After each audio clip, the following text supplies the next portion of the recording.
মুসলমানদের প্রথম কেবলা, আজ সেই কেবলা এই মুসলমানদের উপরে ইসরায়েলি আগ্রাসনে দখলদারিত্বের হাতে চলে যাচ্ছে।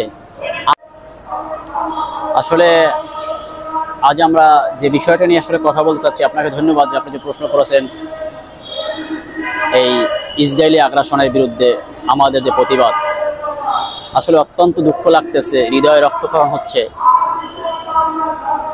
ইসরায়েল শরণার্থী হিসাবে এই ফিলিস্তিনে এসে আশ্রয় নিয়েছিল।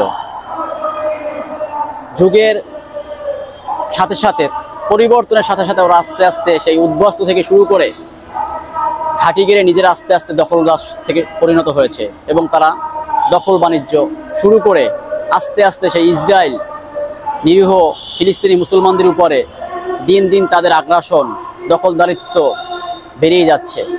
আর তাদেরকে মদদ দিচ্ছে বর্তমান পশ্চিমা বিশ্বের কিছু রাষ্ট্র, বিশেষ করে আমেরিকার বর্তমান প্রেসিডেন্ট ডোনাল্ড ট্রাম্প।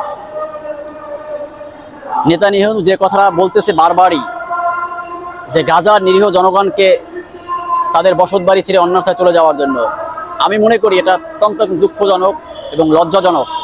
এই ইহুদিরা 200 কোটি মুসলমানের দেশে মাত্র 80 লক্ষ ইহুদি আজ আমাদেরকে কিভাবে শোষণ করতেছে, এটা নিয়ে আসলে খুবই দুঃখ লাগে। সেই বাইতুল আকসা, যেটা আমাদের প্রথম কেবলা, নবী মুহাম্মদ রাসূলুল্লাহ সাল্লাল্লাহু আলাইহি ওয়াসাল্লামকে আল্লাহ রাসূল স্বয়ং তার বন্ধু মুহাম্মদ রাসূলুল্লাহ সাল্লাল্লাহু আলাইহি ওয়াসাল্লামকে আল্লাহ তাআলা এই বাইতুল আকসা থেকে, মুসলমানদের প্রথম কেবলা থেকে সেই উদ্যোগ নিয়ে গেছিল সেই মেরাজের সফরে। আর সেখানেই ছিল বাইতুল আকসা, যেটা আর আমরা নামে মাত্র মুসলমান। মধ্যপ্রাচ্যের পারস্যের দেশগুলো, যে মুসলিম দেশগুলো আছে, তারা নিশ্চুপ, যার যার জায়গা থেকে দাদাদের কথা মতো নিশ্চুপ আছে। এটা আসলে এটা মুসলিম দেশ হিসেবে এটা কাম্য নয়, এটা আমরা আশা করতে পারি না।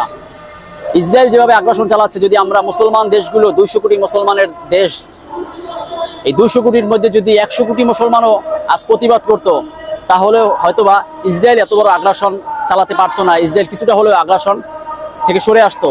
দেখেন প্রতিদিন যেভাবে আমার ছোট ছোট বাচ্চা, মাসুম বাচ্চা, অসহায় মহিলারা এবং কি বলে গর্ভ অবস্থায় মহিলা, যে একটা ভিডিও দেখলাম যে গর্ভ অবস্থায় মহিলা নড়াচড়া করতে পারতেছে না, তার অন্য সন্তান মারা গেছে।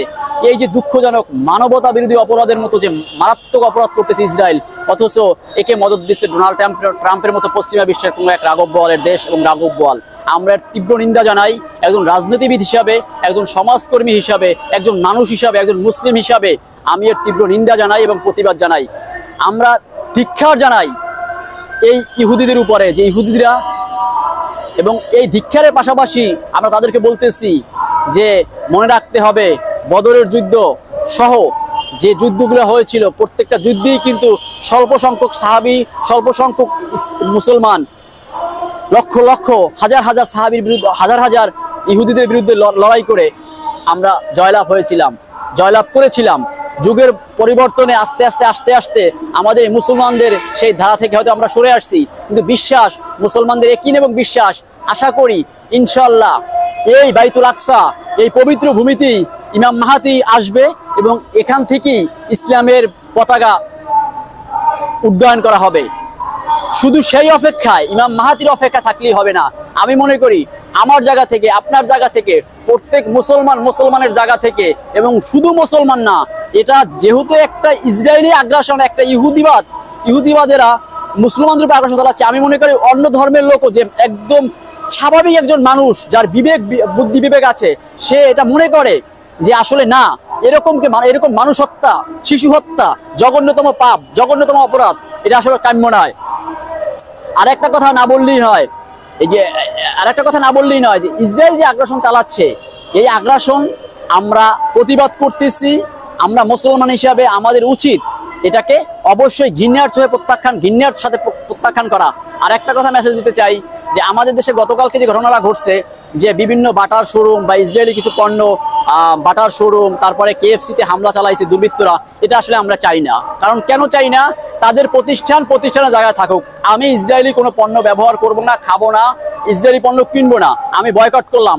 আমার এই নীরব কেনা থেকে বিরত থাকা এবং আমার এই বয়কটই দেখবেন আস্তে আস্তে ইসরায়েলের যে আগ্রাসন, ইসরায়েলের আমার টাকা দিয়ে ইসরায়েল অস্ত্র কিনে, মুসলিমের টাকা দিয়ে অস্ত্র কিনে মুসলিমের উপরে ব্যয় করে, মুসলিমের উপরে ব্যবহার করে। তো আমরা চাই ইসরায়েলি সমস্ত প্রোডাক্ট আমরা বয়কট করব এবং ইসরায়েলের বিরুদ্ধে আমরা মানে বজ্রকণ্ঠে আওয়াজ তুলবো। আজকে থেকে আমাদের কথা একটাই থাকবে, সবাই আসুন এক কাতারে ইসরায়েলের পণ্যকে বয়কট করি। আর একটা মেসেজ থাকবে, আপনারা দয়া করে কেউ কোনো শোরুম বা কোনো দোকানপাট ব্যবসা প্রতিষ্ঠানে হামলা চালাবেন না, এটা খুবই দুঃখজনক। মুসলমান শান্তির জাতি, শান্তিপ্রিয় জাতি। মুসলমান শান্তি এবং ইসলাম শান্তির ধর্ম। ইসলাম কখনো বলে নাই যে উগ্রত্ববাদ করো, মানে উগ্র কিছু করো। কালকে যে কাজটা হয়েছে অত্যন্ত দুঃখজনক এবং ন্যাক্কারজনক, এটা আমি তীব্র ঘৃণা জানাই যারা এই কাজটা করছে। আইনশৃঙ্খলা রক্ষাকারী বাহিনীকে বলবো আপনারা এগুলোকে অ্যারেস্ট করেন এবং কঠোর শাস্তি দমন করেন। মানুষের মানে একটা কেমন মুসলিম হিসেবে আমি আমার প্রতিবাদ হবে ইসলামিক ভাষায়, সেখানে আমি একজন জুতার দোকানে ছিনতাই করবো, হামলা চালাবো, জুতার মতো জিনিস চুরি করবো যেটা থাকে পায়ের তালুতে, পায়ের তলায়, সেই জিনিসটাকে আমি চুরি করে নিয়ে আসবো। এটা অত্যন্ত দুঃখজনক এবং ন্যাক্কারজনক। আমি এর তীব্র ধিক্কার জানাই এবং প্রতিবাদ জানাই। আর একটা কথা, আসুন আমরা সবাই মিলে ইসরায়েলের বিরুদ্ধে দাঁড়াই, হাতে হাত রেখে।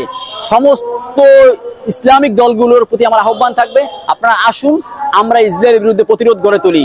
যদিও সশরীরে যদি যাওয়ার সুযোগ থাকতো ইনশাল্লাহ প্রথম সারিতে থাকতাম, যাওয়ার যদি সুযোগ থাকে অবশ্যই যাব। যেহেতু এখন পর্যন্ত যাওয়ার মতো সুযোগ নাই, ফিলিস্তিনের ইসরায়েলের বিরুদ্ধে যুদ্ধ করার মতো অবস্থান আমাদের এখনো তৈরি হয় নাই, সেহেতু আমরা দূরে থেকেই ইসরায়েলের বিরুদ্ধে আমরা রুখে দাঁড়াবো। এই কথা বলে আমি আজকের মতো শেষ করছি। আল্লাহ হাফেজ। বাংলাদেশ জিন্দাবাদ।